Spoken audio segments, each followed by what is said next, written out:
ಓಂ ಶಾಂತಿ. ತಾರೀಕು 27/5/2026 ಪ್ರಾತಃ ಮುರಳಿ. ಮಧುರ ಮಕ್ಕಳೇ, ಕಾಲರ ಕಾಲ ತಂದೆಯು ನಿಮಗೆ ಕಾಲದ ಮೇಲೆ ಜಯವನ್ನು ಪ್ರಾಪ್ತಿ ಮಾಡಿಸಲು ಬಂದಿದ್ದಾರೆ.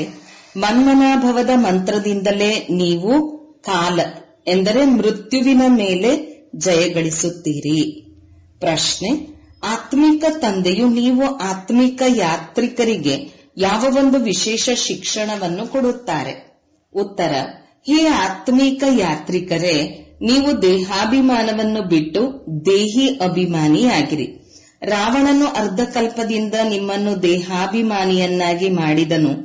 ಈಗ ಆತ್ಮ ಅಭಿಮಾನಿಯಾಗಿರಿ. ಈ ಆತ್ಮೀಯ ಜ್ಞಾನವನ್ನು ಪರಮ ಆತ್ಮನೇ ನಿಮಗೆ ಕೊಡುತ್ತಾರೆ, ಮತ್ಯಾರು ಕೊಡಲು ಸಾಧ್ಯವಿಲ್ಲ.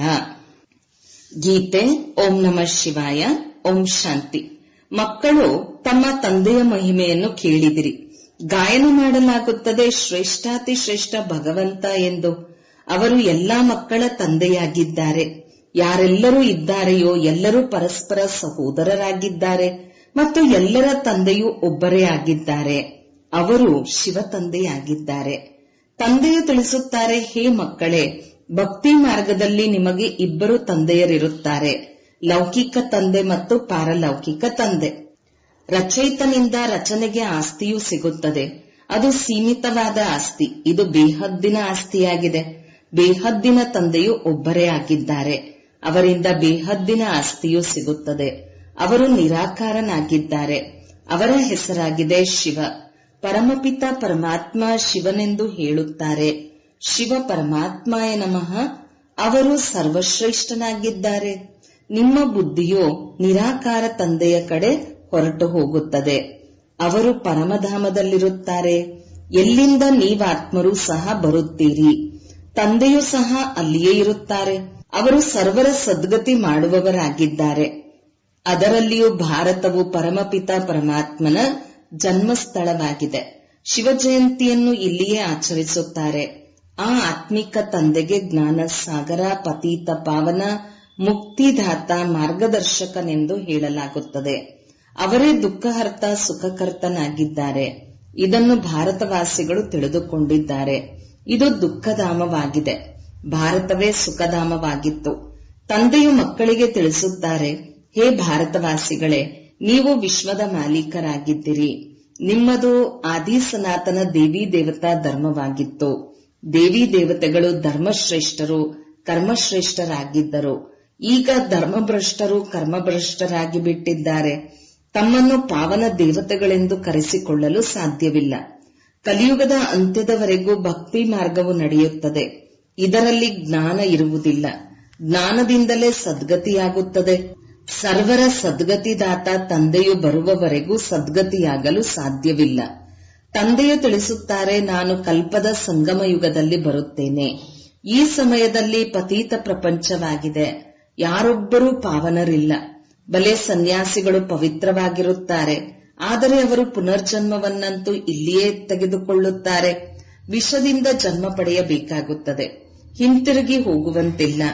ಯಾವಾಗ ಚಕ್ರವು ಪೂರ್ಣವಾಗುವುದೋ ಆಗ ತಂದೆಯು ಬಂದು ಕರೆದುಕೊಂಡು ಹೋಗುತ್ತಾರೆ. ಇದಕ್ಕೆ ಆತ್ಮಿಕ ಜ್ಞಾನವೆಂದು ಹೇಳಲಾಗುವುದು. ಪರಮ ಆತ್ಮನೇ ಆತ್ಮಿಕ ಜ್ಞಾನವನ್ನು ಕೊಡುತ್ತಾರೆ. ಅವರೇ ಜ್ಞಾನದ ಸಾಗರ, ಪತೀತ ಪಾವನ ಆಗಿದ್ದಾರೆ. ಬಾಕಿ ಶಾಸ್ತ್ರಗಳ ಜ್ಞಾನವಂತೂ ಭಕ್ತಿ ಮಾರ್ಗದ್ದಾಗಿದೆ. ತಂದೆಯು ತಿಳಿಸುತ್ತಾರೆ, ಯಜ್ಞ, ಜಪ, ತೀರ್ಥಯಾತ್ರೆಗಳನ್ನು ಮಾಡುತ್ತಾ ಇನ್ನೂ ಕೆಳಗಿಳಿಯುತ್ತಾ ಬಂದಿದ್ದೀರಿ. ನೀವು ಮೊದಲು ಸತೋಪ್ರಧಾನರಾಗಿದ್ದಿರಿ. ಭಾರತದಲ್ಲಿ ಪವಿತ್ರತೆ ಇದ್ದಾಗ ಶಾಂತಿ, ಸುಖ ಇತ್ತು. ಆರೋಗ್ಯ, ಭಾಗ್ಯ ಎರಡೂ ಇತ್ತು. ಇಂದಿಗೆ 5000 ವರ್ಷಗಳ ಮೊದಲಿನ ಮಾತಾಗಿದೆ. ಈ ಭಾರತವೇ ಸ್ವರ್ಗವಾಗಿತ್ತು. ಆ ಸಮಯದಲ್ಲಿ ಮತ್ಯಾವುದೇ ಧರ್ಮವಿರಲಿಲ್ಲ. ಕೇವಲ ಒಂದೇ ಆದಿ ಸನಾತನ ದೇವಿ ದೇವತಾ ಧರ್ಮವಿತ್ತು. ಯಾವುದನ್ನು ಪರಮಪಿತ ಪರಮಾತ್ಮನು ಸ್ಥಾಪನೆ ಮಾಡಿದರು. ಸ್ವರ್ಗದ ಸ್ಥಾಪನೆಯನ್ನು ಅವರೇ ಮಾಡುತ್ತಾರೆ. ಮನುಷ್ಯರು ಮಾಡಲು ಸಾಧ್ಯವಿಲ್ಲ. ಕೃಷ್ಣನು ರಚಯಿತನೆಂದು ಹೇಳುವುದಿಲ್ಲ. ರಚಯಿತನು ಒಬ್ಬರೇ ನಿರಾಕಾರ ಶಿವನಾಗಿದ್ದಾರೆ. ಉಳಿದೆಲ್ಲವೂ ಅವರ ರಚನೆಯಾಗಿದೆ. ರಚಯಿತನಿಂದಲೇ ರಚನೆಯ ಆಸ್ತಿಯೂ ಸಿಗುತ್ತದೆ. ತಂದೆಯು ತಿಳಿಸುತ್ತಾರೆ, ನಾನು ನಿಮ್ಮ ಬೇಹದ್ದಿನ ತಂದೆಯಾಗಿದ್ದೇನೆ. ನಿಮಗೆ ಬೇಹದ್ದಿನ 21 ಜನ್ಮಗಳಿಗಾಗಿ ಬೇಹದ್ದಿನ ಆಸ್ತಿಯನ್ನು ಕೊಡುತ್ತೇನೆ. ಸೂರ್ಯವಂಶಿ, ಚಂದ್ರವಂಶಿ ಪವಿತ್ರ ಧರ್ಮವನ್ನು ಸ್ಥಾಪನೆ ಮಾಡುತ್ತೇನೆ. ಬ್ರಾಹ್ಮಣ ಧರ್ಮವು ಶಿಕೆಯ ಸಮಾನವಾಗಿದೆ. ಎಲ್ಲರಿಗಿಂತ ಶ್ರೇಷ್ಠರು ಆತ್ಮಿಕ ತಂದೆಯಾಗಿದ್ದಾರೆ. ಆತ್ಮಗಳನ್ನು ತಮ್ಮ ಸಮಾನರನ್ನಾಗಿ ಮಾಡುತ್ತಾರೆ. ತಂದೆಯು ಜ್ಞಾನ ಸಾಗರ, ಸುಖ ಸಾಗರನಾಗಿದ್ದಾರೆ. ಆದ್ದರಿಂದ ನಿಮ್ಮನ್ನು ಮಾಡುತ್ತಾರೆ. ಭಾರತವೇ ಸುಖಧಾಮವಾಗಿತ್ತು, ಈಗಂತೂ ದುಃಖಧಾಮವಾಗಿದೆ. ತಂದೆಯು ಹೇಗೆ ಬರುತ್ತಾರೆಂಬುದು ಯಾರಿಗೂ ತಿಳಿದಿಲ್ಲ. ಸತ್ಯಯುಗದ ಆದಿಯಿಂದ ಕಲಿಯುಗದ ಅಂತ್ಯದವರೆಗೂ ಇಡೀ ಚರಿತ್ರೆ ಭೂಗೋಳವು ಭಾರತದ್ದಾಗಿದೆ. ಈ ಲಕ್ಷ್ಮೀನಾರಾಯಣರು ಎಷ್ಟು ಆರೋಗ್ಯವಂತರು, ಐಶ್ವರ್ಯವಂತರು ಆಗಿದ್ದರು. ಎಂದೂ ರೋಗಿಯಾಗುತ್ತಿರಲಿಲ್ಲ. ಈಗ ಕಾಲದ ಮೇಲೆ ವಿಜಯ ಪಡೆಯುವ ಶಿಕ್ಷಣವನ್ನು ಪಡೆಯುತ್ತಿದ್ದೀರಿ. ತಂದೆಗೆ ಕಾಲರ ಕಾಲ ಮಹಾಕಾಲನೆಂದು ಹೇಳಲಾಗುತ್ತದೆ. ಅವರು ನಿಮಗೆ ಕಾಲದ ಮೇಲೆ ವಿಜಯವನ್ನು ಪ್ರಾಪ್ತಿ ಮಾಡಿಸುತ್ತಾರೆ. ಶಿವಾಯ ನಮಃ ಎಂದು ಹೆಸರನ್ನು ಕೇಳಿಸಿಕೊಂಡಿರಿ. ಪರಮಾತ್ಮನು ಸರ್ವವ್ಯಾಪಿಯಾಗಿದ್ದಾರೆ, ಬೆಕ್ಕು ನಾಯಿಯಲ್ಲಿದ್ದಾರೆಂದು ನೀವು ಎಂದಿಗೂ ಹೇಳುವುದಿಲ್ಲ. ಇದಕ್ಕೆ ಧರ್ಮದ ನಿಂದನೆ ಎಂದು ಹೇಳಲಾಗುತ್ತದೆ. ತಂದೆಯ ನಿಂದನೆ ಮಾಡುತ್ತಾರೆ. ಈಗ ಇದು ಕಲ್ಪದ ಸಂಗಮದ ಸಮಯವಾಗಿದೆ. ಈ ಸಮಯದಲ್ಲಿಯೇ ವಿನಾಶಕಾಲೆ ವಿಪರೀತ ಬುದ್ಧಿಯವರು ಎಂದು ಹೇಳಲಾಗುತ್ತದೆ. ಈಗ ವಿನಾಶವು ಸಮ್ಮುಖದಲ್ಲಿ ನಿಂತಿದೆ. ಗೀತೆಯಲ್ಲೂ ಬರೆದಿದ್ದಾರೆ, ಯಾದವರು, ಕೌರವರು, ಪಾಂಡವರು ಏನು ಮಾಡಿ ಹೋದರು? ಸರ್ವಶಾಸ್ತ್ರಮಯಿ ಶಿರೋಮಣಿ ಶ್ರೀಮದ್ ಭಗವದ್ಗೀತೆಯಾಗಿದೆ. ಅದರಿಂದಲೇ ಮತ್ತೆಲ್ಲ ಶಾಸ್ತ್ರಗಳು ರಚಿಸಲ್ಪಟ್ಟಿವೆ. ನೀವು ತಿಳಿದುಕೊಂಡಿದ್ದೀರಿ, ಗೀತೆಯು ದೇವಿ ದೇವತಾ ಧರ್ಮದ ಶಾಸ್ತ್ರವಾಗಿದೆ. ತಂದೆಯು ತಿಳಿಸುತ್ತಾರೆ, ನಾವು ನಿಮ್ಮನ್ನು ಶೂದ್ರರಿಂದ ಬ್ರಾಹ್ಮಣರನ್ನಾಗಿ ಮಾಡುತ್ತೇವೆ, ನಂತರ ದೇವಿ ದೇವತೆಗಳನ್ನಾಗಿ ಮಾಡುತ್ತೇನೆ. ಮತ್ತೆ ನೀವು ಕ್ಷತ್ರಿಯ, ವೈಶ್ಯ, ಶೂದ್ರರಾಗುತ್ತೀರಿ. ನೀವು ಹೇಗೆ 84 ಜನ್ಮಗಳನ್ನು ಪಡೆದುಕೊಳ್ಳುತ್ತೀರಿ ಎಂದು ತಂದೆಯು ತಿಳಿಸುತ್ತಾರೆ. ಯಾರು ಮೊಟ್ಟ ಮೊದಲು ಸತ್ಯಯುಗದಲ್ಲಿ ಬರುವರೋ ಅವರೇ ಹೆಚ್ಚು ಜನ್ಮಗಳನ್ನು ಪಡೆದುಕೊಳ್ಳುತ್ತಾರೆ. ನೀವು ಭಾರತವಾಸಿಗಳೇ ಗರಿಷ್ಠ 84 ಜನ್ಮಗಳನ್ನು ಪಡೆದುಕೊಂಡಿದ್ದೀರಿ, ಕನಿಷ್ಠ 1 ಜನ್ಮ. ಇದನ್ನು ಸಹ ತಂದೆಯೇ ತಿಳಿಸುತ್ತಾರೆ. ತಂದೆಯ ವಿನಃ ಮತ್ಯಾರಿಗೂ ಜ್ಞಾನ ಸಾಗರನೆಂದು ಹೇಳಲಾಗುವುದಿಲ್ಲ. ಪತಿತ ಪಾವನ ಜ್ಞಾನ ಸಾಗರನೆಂದು ಹೇಳಿದಾಗ ಬುದ್ಧಿಯು ಮೇಲೆ ಹೋಗುತ್ತದೆ. ತಂದೆಯೇ ಎಲ್ಲರನ್ನೂ ಮುಕ್ತ ಮಾಡಿ ವಾಪಸ್ ಕರೆದುಕೊಂಡು ಹೋಗುತ್ತಾರೆ. ಸರ್ವರ ಸದ್ಗತಿ ದಾತನು ಒಬ್ಬರೇ ತಂದೆಯಾಗಿದ್ದಾರೆ. ಮತ್ತೆ ಸರ್ವರ ದುರ್ಗತಿ ಹೇಗಾಗುತ್ತದೆ? ಯಾರು ಮಾಡುತ್ತಾರೆ? ಸತ್ಯಯುಗಕ್ಕೆ ಸದ್ಗತಿ ಎಂದು, ಕಲಿಯುಗಕ್ಕೆ ದುರ್ಗತಿ ಎಂದು ಹೇಳಲಾಗುತ್ತದೆ. ತಂದೆಯು ತಿಳಿಸುತ್ತಾರೆ, ನಾನು ಕಲ್ಪ ಕಲ್ಪವೂ ಬಂದು ನೀವು ಮಕ್ಕಳಿಗೆ ಸದ್ಗತಿ ನೀಡುತ್ತೇನೆ. ನೀವು ಮಕ್ಕಳು ಇಡೀ ವಿಶ್ವದ ಚರಿತ್ರೆ ಭೂಗೋಳವನ್ನು ತಿಳಿದುಕೊಂಡಿದ್ದೀರಿ. ಶಾಲೆಯಲ್ಲಂತೂ ಅರ್ಧ ಚರಿತ್ರೆ ಭೂಗೋಳವನ್ನು ಕಲಿಸುತ್ತಾರೆ. ಸತ್ಯಯುಗ ತ್ರೇತಾಯುಗದಲ್ಲಿ ಯಾರು ರಾಜ್ಯ ಮಾಡುತ್ತಿದ್ದರು ಎಂದು ಯಾರಿಗೂ ತಿಳಿದಿಲ್ಲ. ಈ ಲಕ್ಷ್ಮೀನಾರಾಯಣರು ರಾಜ್ಯ ಮಾಡುತ್ತಿದ್ದರು ಎಂದು ಚಿತ್ರವಂತೂ ಇದೆ. ಎಷ್ಟು ಸಮಯ ಆ ರಾಜಧಾನಿಯು ನಡೆಯಿತು ಎಂಬುದನ್ನು ನೀವು ತಿಳಿಸಬಲ್ಲಿರಿ. ಕ್ರಿಶ್ಚಿಯನ್ ರಾಜಧಾನಿಯು 2000 ವರ್ಷಗಳು ನಡೆಯಿತು. ಬೌದ್ಧರ ರಾಜ್ಯವು ಎಷ್ಟು ಸಮಯ ನಡೆಯಿತು? ಇಸ್ಲಾಮಿಗಳು, ಅವರಿಗೂ ಮೊದಲು ಚಂದ್ರವಂಶೀಯರಿದ್ದರು. ಅವರ ರಾಜ್ಯವು 1250 ವರ್ಷ ನಡೆಯಿತು. ಸತ್ಯ ತ್ರೇತಾಯುಗದಲ್ಲಿ ಸೂರ್ಯವಂಶಿ, ಚಂದ್ರವಂಶೀಯರೇ ಇದ್ದರು. ಮತ್ಯಾವುದೇ ಧರ್ಮವಿರಲಿಲ್ಲ. ನೀವು ಸೂರ್ಯವಂಶಿ, ಚಂದ್ರವಂಶಿಯವರಾಗುತ್ತೀರಿ. ಈಗ ಪುನಃ ಬ್ರಾಹ್ಮಣ ವಂಶೀಯವರಾಗಿದ್ದೀರಿ. ಇದೆಲ್ಲ ನಾಟಕವು ಭಾರತದ ಮೇಲೆ ಮಾಡಲ್ಪಟ್ಟಿದೆ. ಭಾರತವೇ ಸ್ವರ್ಗ ಮತ್ತು ನರಕವಾಗುತ್ತದೆ.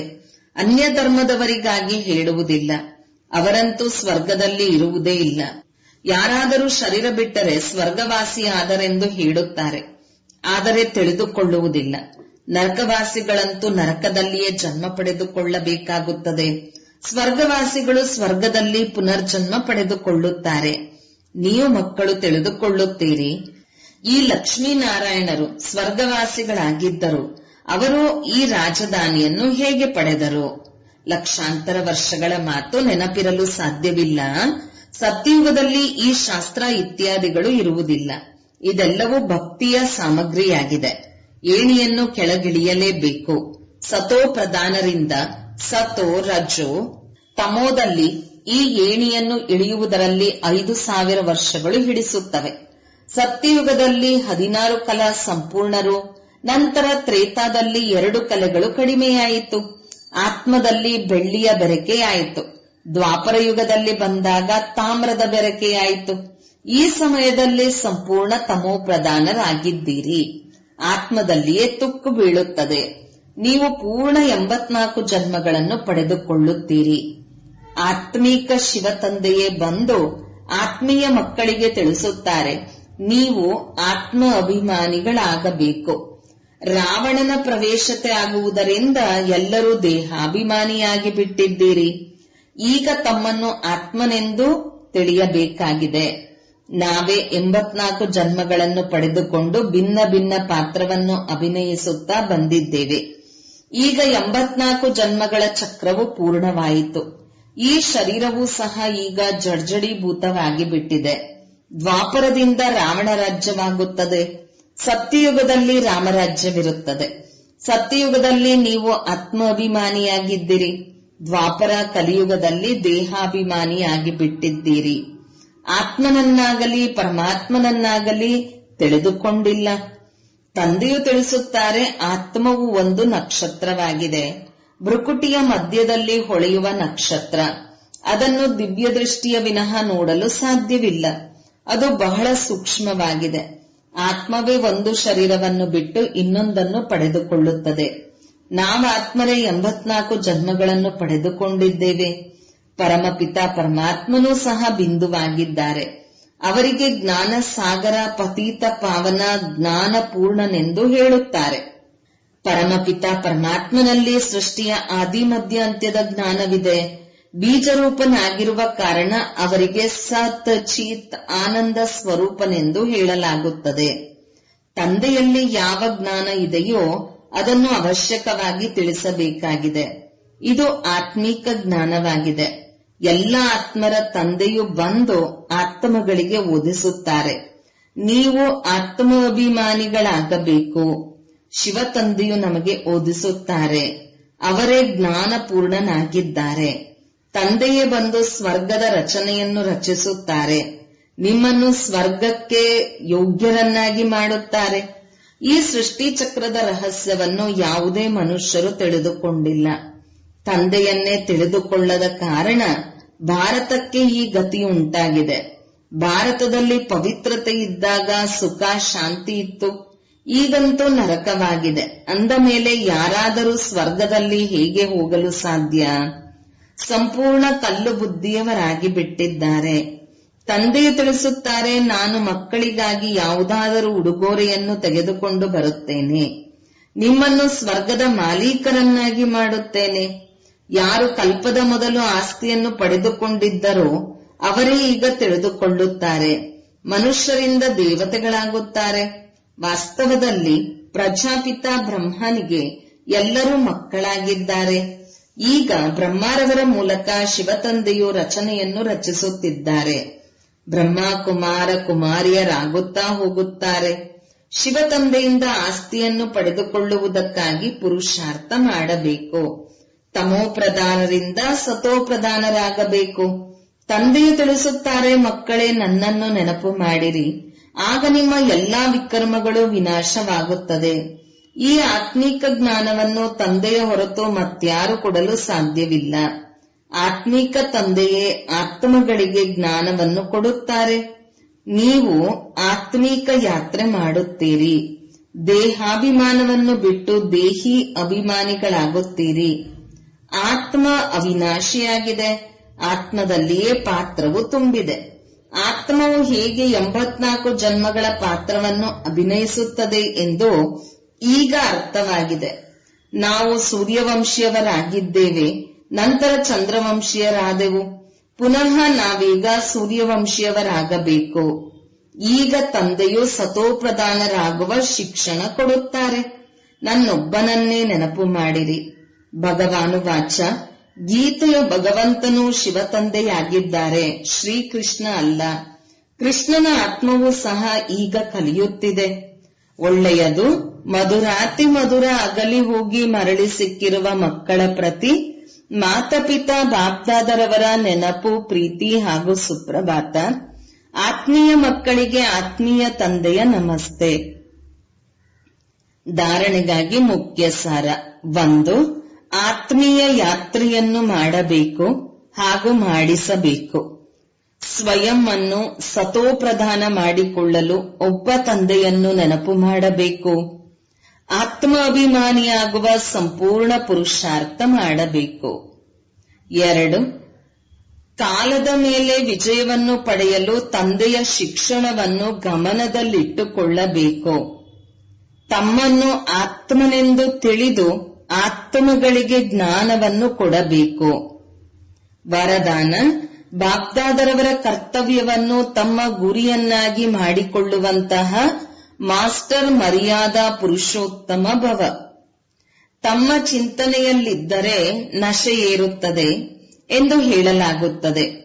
ಅನ್ಯರ ಸಂಪಾದನೆಯಲ್ಲೆಂದಿಗೂ ಕಣ್ಣು ಹೋಗಬಾರದು, ಆಸೆಯುಂಟಾಗಬಾರದು. ಅನ್ಯರ ನಶೆಯನ್ನು ಗುರಿಯನ್ನಾಗಿ ಮಾಡಿಕೊಳ್ಳುವ ಬದಲು ಬಾಬ್ದಾದರವರ ಗುಣ ಹಾಗೂ ಕರ್ತವ್ಯವನ್ನು ಗುರಿಯನ್ನಾಗಿಸಿಕೊಳ್ಳಿರಿ. ಬಾಬ್ದಾದರವರ ಜೊತೆ ಅಧರ್ಮದ ವಿನಾಶ ಮತ್ತು ಸತ್ಯ ಧರ್ಮದ ಸ್ಥಾಪನೆಯ ಕರ್ತವ್ಯದಲ್ಲಿ ಸಹಯೋಗಿಯಾಗಿರಿ. ಅಧರ್ಮದ ವಿನಾಶ ಮಾಡುವವರು ಧರ್ಮದ ಕಾರ್ಯ ಅಥವಾ ದೈವಿ ಮರ್ಯಾದೆಯನ್ನು ಮುರಿಯುವ ಕಾರ್ಯವನ್ನು ಮಾಡಲು ಸಾಧ್ಯವಿಲ್ಲ. ಅವರು ಮರ್ಯಾದಾ ಪುರುಷೋತ್ತಮರಾಗಿರುತ್ತಾರೆ. ಸ್ಲೋಗನ್: ಜ್ಞಾನಪೂರ್ಣರಾಗಿ ವ್ಯರ್ಥ ಪ್ರಶ್ನೆಗಳನ್ನು ಸ್ವಾಹ ಮಾಡಿಬಿಡುತ್ತೀರೆಂದರೆ ಸಮಯವು ಉಳಿತಾಯವಾಗಿ ಬಿಡುತ್ತದೆ. ಅವ್ಯಕ್ತ ಸೂಚನೆ: ಸದಾ ಅಚಲ ಅಡೋಲ ಏಕರಸ ಸ್ಥಿತಿಯ ಅನುಭವ ಮಾಡಿ. ಯಾವುದೇ ಸಂಕಲ್ಪ ಬರುತ್ತದೆ ಎಂದರೆ ಅದನ್ನು ತಂದೆಗೆ ಕೊಟ್ಟು ಸ್ವಯಂ ನಿಸ್ಸಂಕಲ್ಪ ಆಗಿ ನಡೆಯುತ್ತಾ ಹೋಗಿ. ವಿಚಾರ ಕೊಡುವುದು, ಸೂಚನೆ ಕೊಡುವುದು ಇದು ಬೇರೆ ಮಾತಾಗಿದೆ. ಏರುಪೇರಿನಲ್ಲಿರುವುದು ಇದು ಬೇರೆ ಮಾತಾಗಿದೆ. ಸದಾ ಏಕರಸವಾಗಿರಿ. ಸಂಕಲ್ಪ ಕೊಟ್ಟಿರಿ ಹಾಗೂ ನಿಸ್ಸಂಕಲ್ಪ ಆದಿರಿ. ಸದಾ ಗಮನದಲ್ಲಿರಲಿ, ನಾನು ಕರ್ಮೇಂದ್ರಿಯಾಜೀತಾಗಲೇಬೇಕು. ಯಾವುದೇ ಒಂದು ಕರ್ಮೇಂದ್ರಿಯದ ಆಕರ್ಷಣೆಯೂ ಸಹ ಒಬ್ಬ ತಂದೆಯವರದಾಗಲು ಬಿಡುವುದಿಲ್ಲ. ಏಕರಸ ಸ್ಥಿತಿಯಲ್ಲಿ ಸ್ಥಿತರಾಗಲು ಬಿಡುವುದಿಲ್ಲ. ಓಂ ಶಾಂತಿ.